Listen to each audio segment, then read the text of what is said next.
bo'yi ishladingiz, charchadingiz. Nihoyat miyani dam oldirish uchun yotog'ingizga kirib, chiroqni o'chirdingiz va asta-sekin ko'zingizni yumib, endi uyquga ketaman deganingizda birdan yuragingiz qinidan chiqib ketadigan darajada qattiq og'rib qolishi yoki tez urib ketishi yoki bo'lmasa nafasingiz qisib ko'kragingizda og'irlik paydo bo'lishi bilan bog'liq dahshatli qo'rquv sizni ham bezovta qiladimi? Agar bu holat sizga tanish bo'lsa, keling bugun mana shu uyquga yotgan holatingizda tanangizda bo'ladigan jarayonlarni tahlil qilamiz. Ko'pchilik bu tunda boshlanadigan vahimani yurak xuruji yoki jiddiy kasallik deb o'ylaydi. Lekin aslida bu tungi vahima xuruji. Hop, bu holat paydo bo'lishiga birinchi sabab bu chalg'ituvchi omillarning yo'qolishi.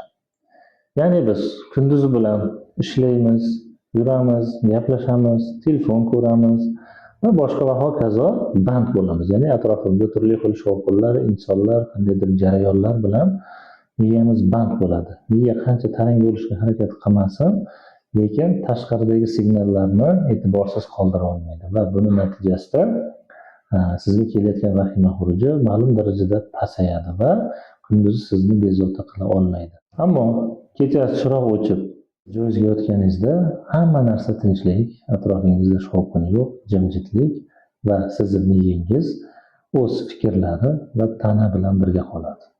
Ya'ni o'zingizni o'sha qo'rquvlaringiz va tanangiz. Endi ikkinchi sababga o'tadigan bo'lsak, bu tanadagi mayda o'zgarishlarga ham o'ta katta sezuvchanlikning paydo bo'lishi.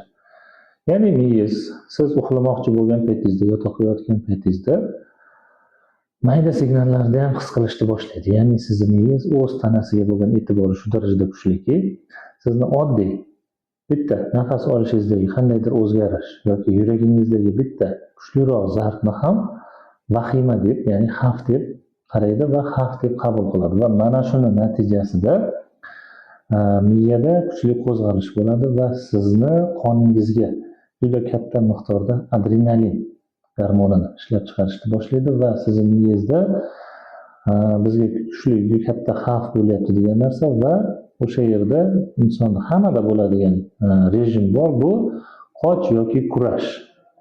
Ruschasiga begi или bey deyiladi.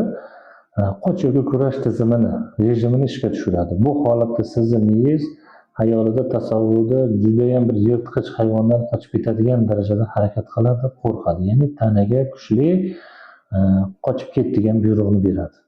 Va buning natijasida sizda mana shu holat paydo bo'ladi. Endi yechimini aytadigan bo'lsak, bu holat takrorlanmasligi uchun nima qilishimiz kerak? Bu holatda qanday yo'l tutish kerak?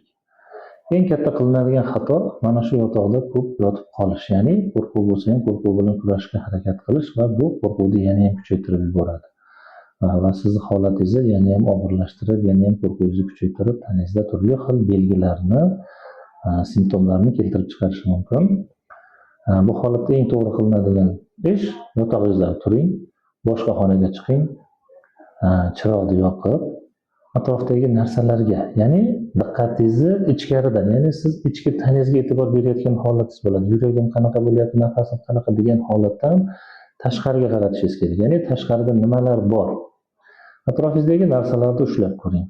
Misol uchun, televizor pulti, uni qattiqligi, sovuqligi, qanday materialdan ishlanganligi, oyog'ingiz qayerga tegib turganligi, u polda, sovuqda turibdimi, issiqda turibdimi, yumshoq gilamda turibdimi? Atrofingizda nimalarning ovozi kelyapti yoki nimalarning hidi kelyapti?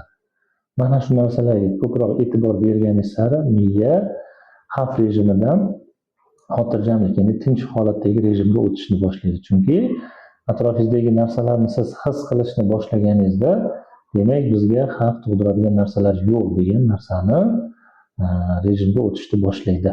Va mana shu vahima pasayib, siz xotirjam bo'lganingizdan keyin yana yotog'ingizga qaytib uxlashingiz mumkin bo'ladi. Eng muhim eslab qoladigan narsa, vahima xuruji sizga hech qachon zarar yetkazmaydi. Bu miyangizdagi noto'g'ri fikr xolos.